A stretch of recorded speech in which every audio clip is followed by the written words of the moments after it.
So welcome everyone to the live Young Faculty Talk. This is the first one in the series. Today we have with us Amit Alok Butkule. I'll give a brief intro of Amit Alok. He is an assistant professor in the Department of Electronics and Electrical Communication Engineering at IIT Kharagpur since 2019. He received his BE in Electronics and Telecommunication from Goa University in 2007 and his MTech and PhD degree in Electrical Engineering from IIT Bombay, IIT Mumbai in 2009 and 17 respectively. In between, he spent some time in the industry working with Cisco Systems. From 2016 to 2019, he was at the Department of Information Engineering, CUHK, as a research assistant and then as a postdoctoral fellow. His research interests include information theory, wireless communications, signal processing for communication systems, and game theory. He's going to talk today on unconditionally secure commitment over constrained noisy channels. And so the talk is going to be for 5 minutes, followed by a 5-minute Q&A. Yes, please feel free to type in your Q&A in between too. The floor is yours, Amit. So firstly, thank you everyone for being here, and thanks Lata for the kind introduction. Before I start, I should thank Adrish and the rest of the group for inviting me. Thanks again. JDV is personally close to me. I've been during my time as a graduate student, I had been involved not just, via student talks, but also as a volunteer. So it's very nice to see it running so successfully. And it's particularly humbling to be here also as a young faculty talk speaker. So thank you. And yeah, so this talk is going to be another problem on cryptographic primitives. So it's going to segue from what Varun had already mentioned. So I'll use some of the things he's already kind of introduced to you. Now the talk is, I have a few things to say. I won't say all of it, but I'll kind of at least transition to the slides. So in case any of you want to really look at the details, which are also here in the slides, you could follow it if you find this interesting. Okay, so before I start, I should also thank my co-authors on this. So Manideep Mamindlavalli and Anuj are both undergraduate students. Manideep is at IIT Kharagpur and Anuj is at IIT Patna. And another co-author is a longtime friend and colleague Manoj Mishra, who's at NICER. Okay, so while I said all of that, I'm sure you must have been staring at the phrase that I left here, and I think even Varun used one to begin his. And my saying is kind of linked closely to commitment. So some of you might have seen it, some of you might not have. So I'll start a bit slow on this. So for those who already know about this, please bear with me. So commitment, essentially, as the phrase says, is you want to say something and stay loyal to it, and that's generally a pretty simple thing to do, or at least can be your own watchdog. It's an individual kind of a phenomenon. But imagine having to do commitment over a multi-party setup. So you have multiple people and you want to still arrive at something like a consensus or a commitment on something where everybody agrees on it. Now, turns out going from the individual-centric commitment to a multi-party-centric commitment is rife with a lot of pitfalls. And the two phases here kind of capture it pretty nicely. One part is about the staying loyal bit. It's not particularly clear if everybody who's part of the commitment setup is staying loyal. And secondly, there is the part about the time gap. So making the commitment and testing that you still are loyal to that commitment. And we'll try to explore this a bit more. What this brings into focus is the need for not just commitment, but secure commitment. So while the parties who are signing up for commitment, they also want to be sure that the commitment has been honored by all the parties involved. And we'll notice that we'll have a very important aid here, and that will be noisy channels. And nice quote from Krupo and Killian's paper, but this meme kind of captures it pretty well. So many of you are already aware of the effects of noise in reliable communication, but turns out when you want security, turns out it's quite helpful. So let's see how that is. Okay. So let me use an example to motivate commitment. I hope while all the details won't be clear to you, you'll at least get a sense of what commitment moves. And at the end of this example, I'll actually give a real life recent happening, which will convince you that this is in fact the current one. So here is a setting. You have two parties, Alice and Bob, like we always have in crypto problems.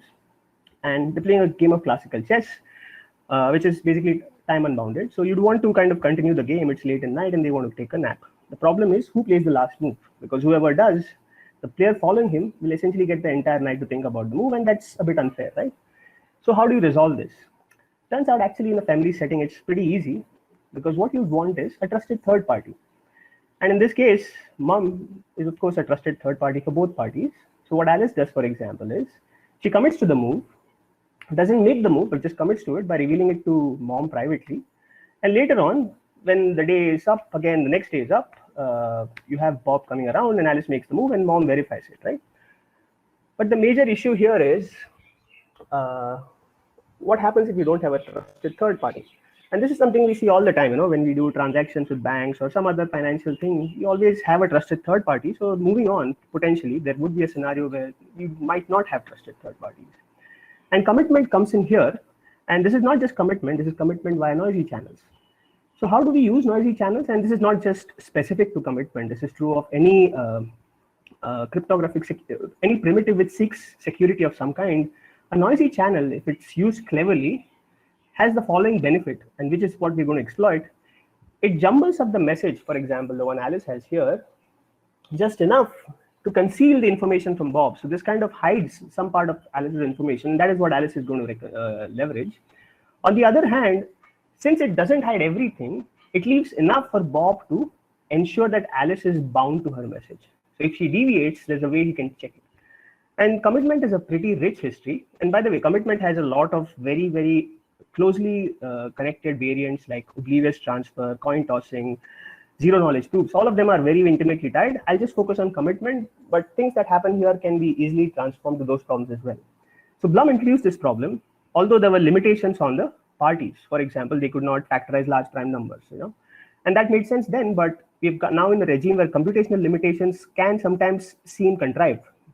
And we would like to have more stringent security guarantees, in particular, information theoretic security guarantees. And Krupo and Killian were the first to show this was possible in getting the stronger secrecy criteria in the year 1988. So having done this and now seeking to do commitment without a trusted third party, let's try to get into this. And now I'll maybe introduce a bit more formalism about commitment. So commitment has two phases, the commit and the reveal phase. Essentially, another example of commitment, which happens all the time. Actually, I should kind of point out this one thing. So this example is not just a made-up example. It's actually particularly pertinent because those who follow chess, there was recently an example of Vishy Anand playing against one of the founders of Zerodha, and you know what happened there, right? I mean, the guy, and this was revealed later after he had actually won the game. So these things are important. Moving on, and people in the chess community certainly will care for it now. Yeah. So coming back to sealed commitment. Sealed commitment is basically a two-phase thing. Alice wants to bid, but the point is she's going to bid to Bob, and Bob is also going to pick up bids from other competitors. So she wouldn't want Bob to know the bid upfront. However, of course, Bob would want her to be bound to that bid choice. So she encrypts it, sends it over to Bob or a medium, for example.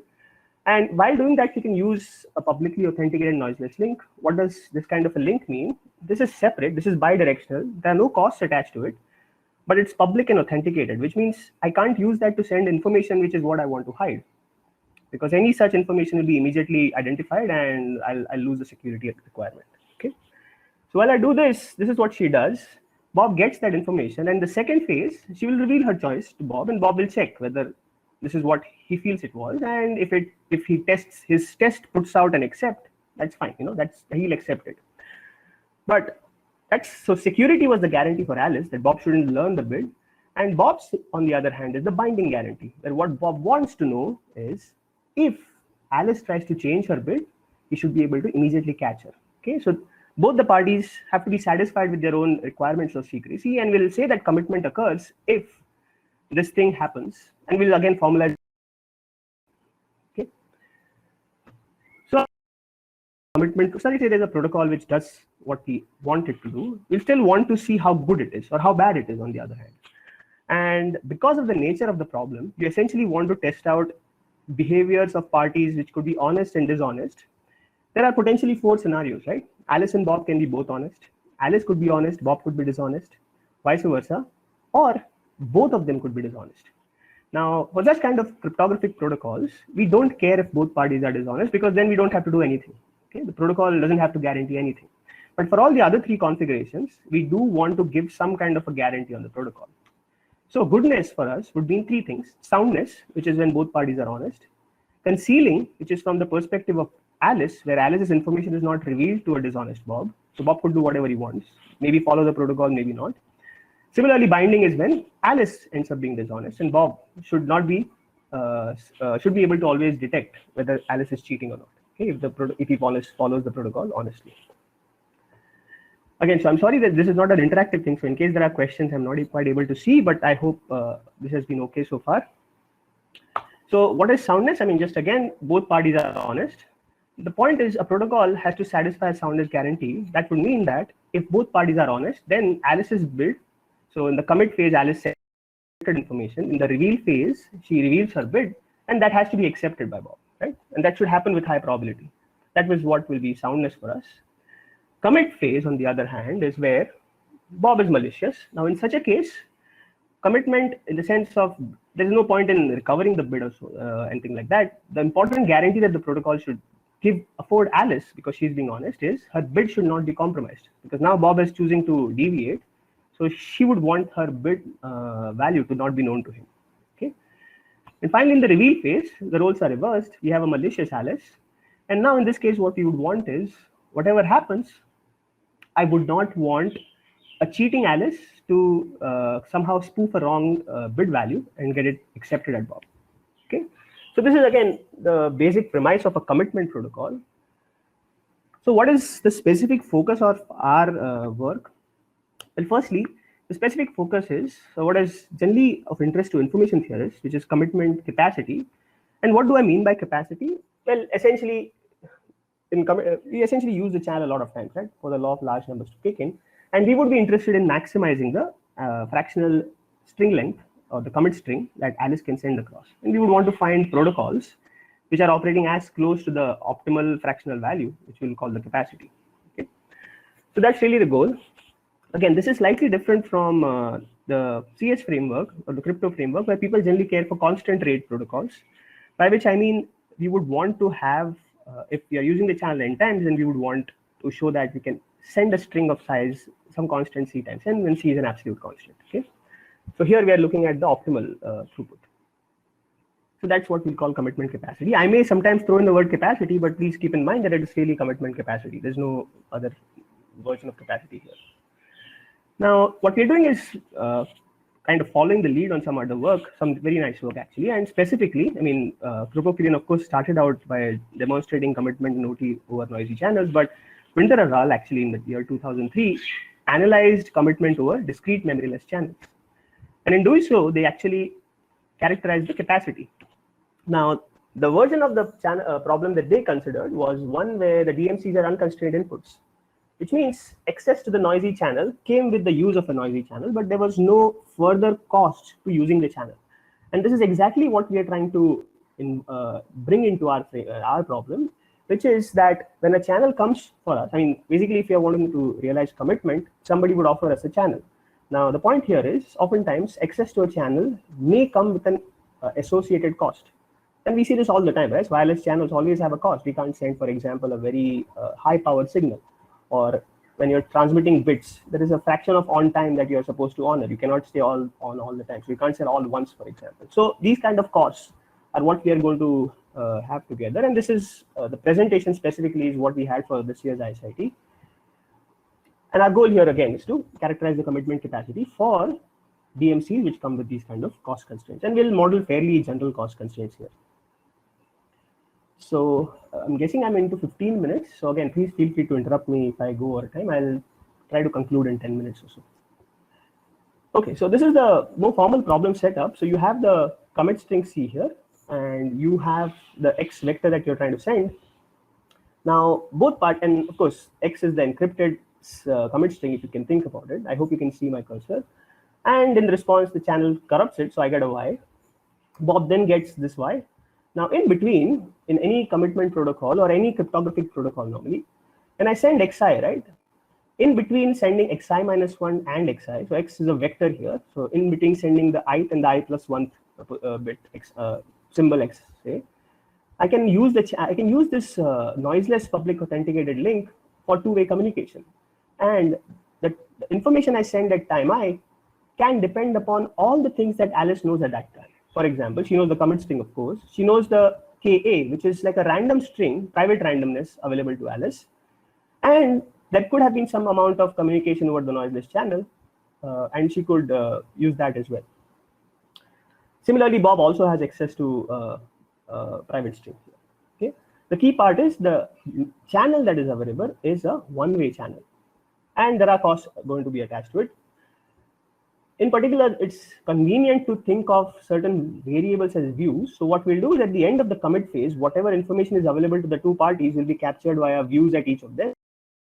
VA, which is view of Alice, which is the collection of all variables available to her. Similarly, Bob, on the other hand, will have, for example, he'll know Y, the entire vector Y, he'll know KB, and M is basically my transcript at the end of the commit phase. Okay, these are the things which Bob knows, and similarly Alice. And you can immediately see that Bob's test will crucially use this view in some sense. Okay, and we'll see how that happens. The key difference from the work by Winter et al. In 2003 is that we are going to restrict the vectors X that could be sent on the channel. And this is what I mean by cost. And how are we going to capture that? Well, we'll define a cost function, which is some row of X, which is just a index decomposable function, which I basically means for a given vector, I calculate the cost on a per symbol basis via this kind of a cost function. It maps symbols to real values. And there is an overall budget, which is my gamma. It's just a real number. So for example, if my on time is, we'll maybe see that. And defining these two things, I can essentially define a set of feasible vectors, which is S of gamma, which is the set of all vectors which satisfy. I'm going to calculate costs. For example, I mean, just to convince you that this is not a meaningless thing, I just mentioned about binary constraints, right? So you may have, for example, vector constraints where you may have a fractional amount of time that a binary vector can have once, like weight of 1, for example. And you'll notice that this is a very classic weight constraint that comes in, and Hamming weight is one such thing. And given the state of the art before this work, such kind of channels were, I mean, there was no clarity about how commitment would happen over it. And this work in that sense settles that. In general, we could, of course, extend to multiple type constraints. So if you can think about it, the weight of a vector is really based on what is called the type of a vector. And type, for those who might not know, is just the empirical distribution induced by the vector. Okay, so we can have a constraint on a type, and that's good enough to define a cost function. So I could have multiple cost functions if I'd like. So again, going back to the 3 guarantees. So having defined this problem, and now if I have a commitment protocol, what would the 3 guarantees mean more formally? Well, firstly, the first expression talks about soundness. Alice and Bob are both honest, and I want the test to reject with very low probability, because Alice would send the correct string and I would want it to be accepted, right? So the probabilities over all the randomness that's available in the system. Secondly, for concealing, we'll require that if under any strategy of Bob, including honest or dishonest, at no point he's able to get any information about C. And this we calculate via the unnormalized mutual information, which is generally called the strong secrecy criterion. And finally, we have the binding. Binding essentially tells me that there's no way that Bob, when he runs the test, is able to accept 2 different reveal choices by Alice. Remember what Alice reveals. She reveals the X that she sent on the channel along with the C that she had chosen at the time of committing. Now, she can, of course, spoof or cheat. The point is she'll never be able to confuse 2 specific different choices, okay? Specifically those where the C's are different. So, and then we define achievability and capacity in the standard manner, and achievability is one which is satisfying all these 3 properties simultaneously, and that's really it. So that's really the setup. We are interested in the capacity. We need one technical definition to get kind of just specialize the set of channels we look at, and that's what we call the rho X gamma redundant channels. So given any channel, sometimes we can see that certain symbols can be trivially generated using the other symbols. I mean, I'm talking about input symbols here, and redundancy is trying to get rid of those kind of symbols. To see redundancy, we'll look at the output simplex, or the Y simplex, and we'll try to see the distribution induced on the output via each of the symbols. So X1, X2, X3, X4, X5, there are 5 of them, and these are all, remember, residing in the output vector space, output simplex of Y. Now, there may be some symbols which end up being in this. I mean, this is the geometry really. You can use more sophisticated notions of extreme points and so on. I won't say that.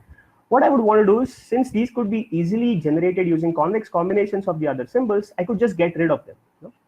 And that getting rid of, and that needs some definition via the cost functions, we can essentially convert any redundant channel to a non-redundant channel. And what will happen is our capacity statement will be for these non-redundant channels. This is just a technicality. It doesn't mean that we don't cover all channels. Basically, the capacity characterization is good for all channels. Okay.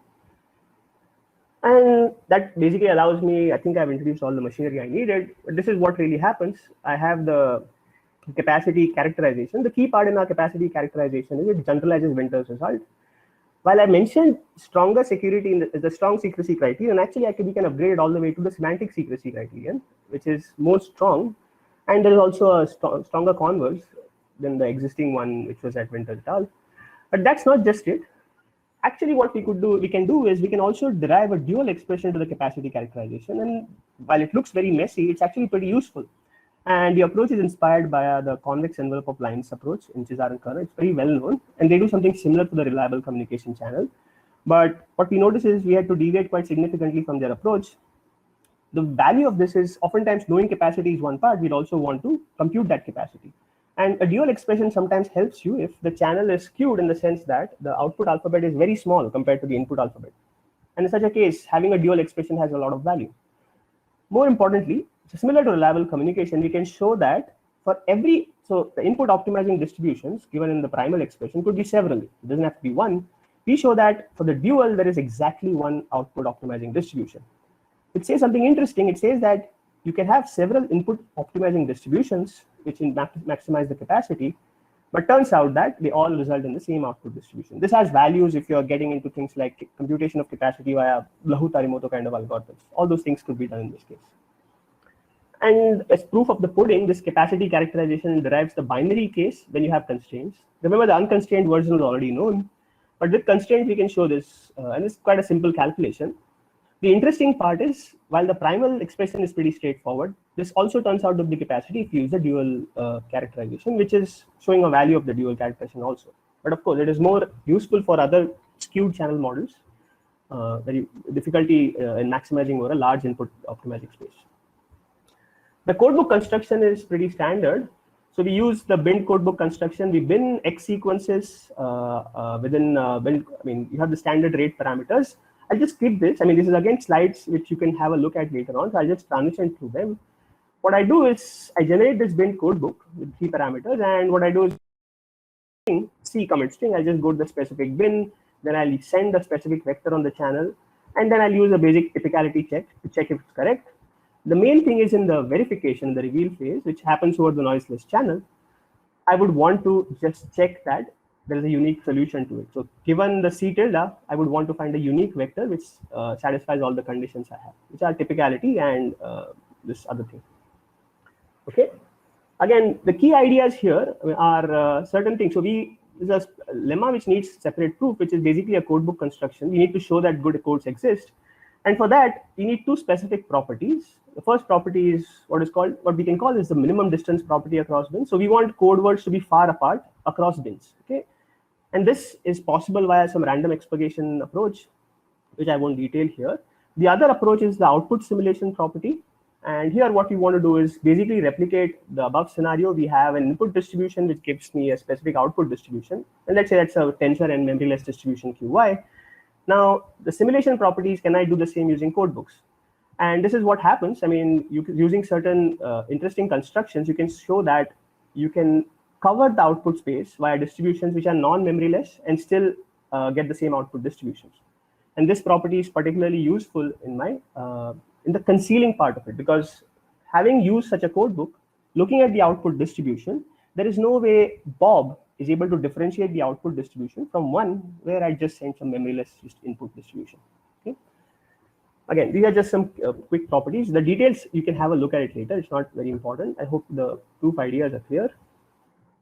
The converse is pretty standard. So I've just left this for you to verify if you'd like later. But the key things is, given a scheme which is known to be good in the sense of concealing, binding, and soundness, I just want to show that the rate can be upper bounded with that expression. So the key part is you just go around the standard chain of inequalities, where we first use concealing to show that the user information is small. And then we kind of do some standard tricks, get to a point where we now leverage soundness and bindingness to argue that, there cannot be a lot of uncertainty in C if I had sent the X and the VB or the view of Bob, which was available to him. So again, this requires the use of soundness and bindingness. So we have essentially used all three properties of the protocol. And having done that, we then just use some standard chain inequalities.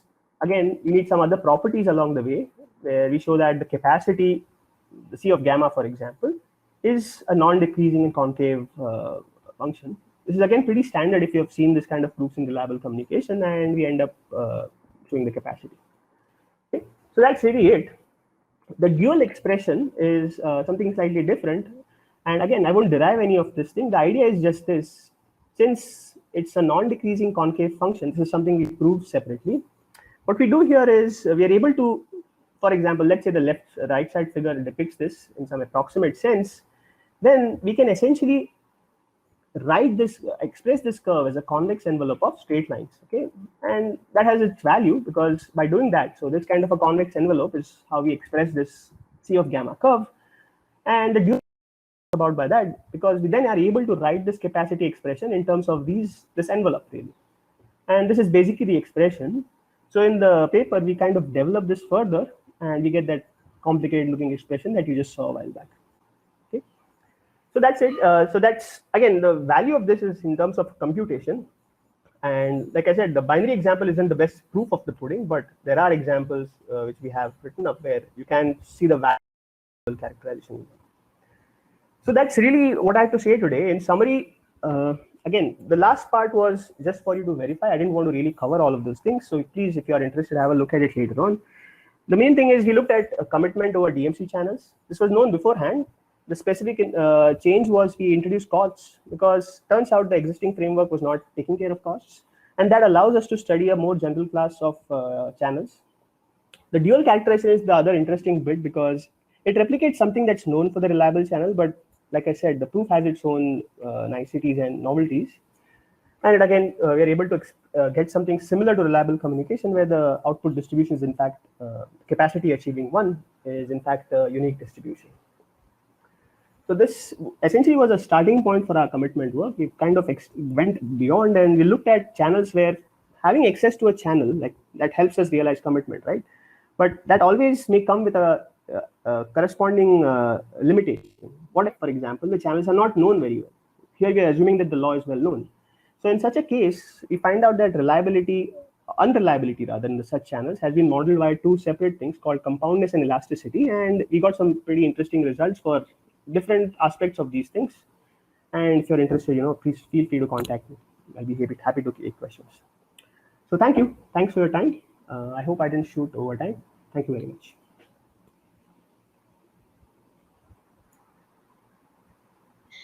Thanks, Amit. Look, there are some questions. I'll read them out for you. Are results known for more general channels, for example, AWGN, fading channels, etc.? Oh, nice question. So that's a very nice question, actually. So interestingly, it has been known, and that's been known for a decade, I think, is if you use AWGN channels, commitment rate is actually infinite. It's a very interesting aspect of, so if you naively just go for AWGN, you'll get infinite rate commitment. I hope that answers your question. What was the other one, Lalita? I didn't see that. Fading channels is another? The other channel is fading I'm not particularly aware of, to be honest. Yeah, I don't think fading I've come across. No. Who's the author of the infinite commitment, AWGN? So there are multiple authors, but it's one of them is Nascimento. I think he's the first author. So if you just, I think it's basically about AWGN channels have infinite commitment. That's the kind of title they have. Yeah. Okay. I guess okay. So can we think of KA and KB as private randomness available to Alice and Bob respectively? Oh yeah, absolutely. Does it make sense to ask for commitment without private randomness?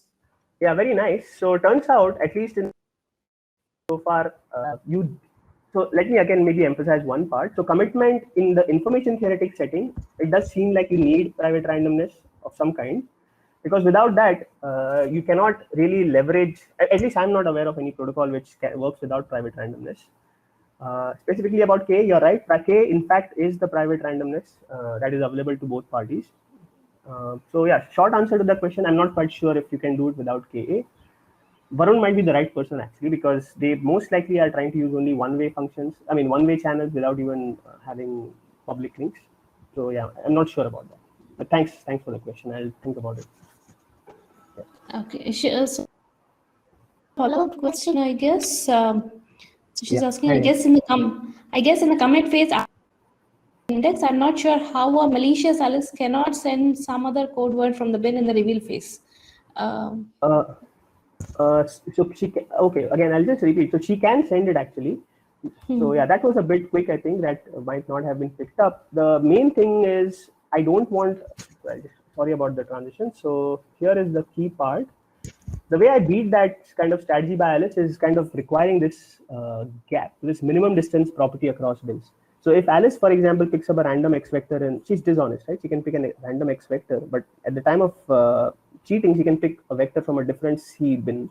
The problem is because these will be quite far, there will be the distribution that they induce at Bob will be very different. So if Bob is looking at output statistics, he knows that that kind of a CX tilde will be quite far from what he would have expected. So it will be very hard for her. So that's the minimum distance. You can think of it this way: minimum distance is really for bindingness property, and the other one is basically for concealing. Those are the two properties that you want. And soundness just comes from typicality checks. So I have a question. Are there any other cost constraints which are of interest in general?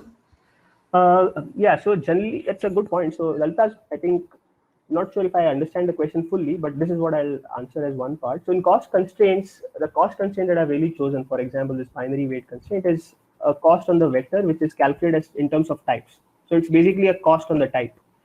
Now, there have been other forms of cost constraints still in the type domain. For example, I could define L1, L2 costs, and or more general LP costs. This will still be based on types.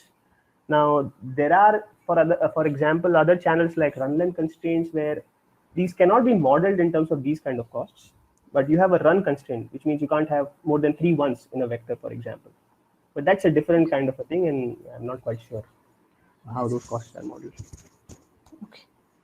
So one last question, and I think in the interest of time, so Neha has another question. What is hidden by the private randomness? What is hidden by the private randomness? So if Alice, so in the scheme, if you think about it, I mean, we allowed Alice and Bob to have both private randomness, but really in the achievability scheme, only Alice was using it. Bob never used his private randomness. The ability Alice gets by private randomness is being able to hide the information. Because in the soft covering that I mentioned, okay, I'm sorry again, kind of, yeah, this particular thing, right? The second part, soft covering, you need to have enough randomness to even simulate an output distribution. So if you look at this specific, so these have different names: covering lemma, leftover hash, or even privacy amplification. All of them do the same thing, but you need enough randomness to pull it off, and that is where you need the private randomness at Alice. Bob, not quite. Yeah. So one question by Shashank: are there any known connections to codes for wiretap channels? For example, is it possible to construct a good commitment a code for an appropriate wiretap channel? Yeah, very nice question actually. So I don't know if I mentioned, let me just see. So this is actually the code that I discussed. And people who are aware of wiretap channels actually will see that this is a wiretap code. I mean, in some sense, not exactly, but you kind of can interpret it into the language of wiretap codes. In fact, Winter's proof itself was based on Wiener. Wiener's work was path-breaking in the sense he first showed that noisy channels can be used for secrecy. And this non-constructive proof, this is a criticism of my work. I mean, this is a non-constructive proof, is based really on Wiener's kind of approach. Yeah, that's the source. Yeah, so I think thanks for all the questions, and thanks Amit Alok for a very nice talk. Yeah, and this ends our session of the 2 live talks. I think over to Professor Adrish for more announcements. Yeah, thanks, Lalita. So before we move out, we'll just take some pictures. Okay, we have to. So I'm just pushing people who ask questions. I'm just pushing them to the stage. Can they just open their mic and video? We'll just.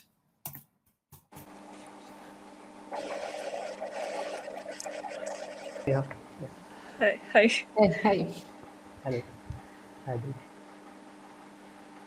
Just asking Varun also. Shashank.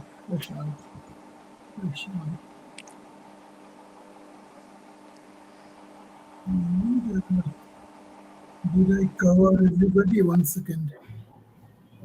Who else? Madhusudan, he's not switching on his. Okay, Madhusudan is not switching on his camera. So let's try who else asked question. Oh, yes, sir. Okay, good. So, volunteers, please take a picture.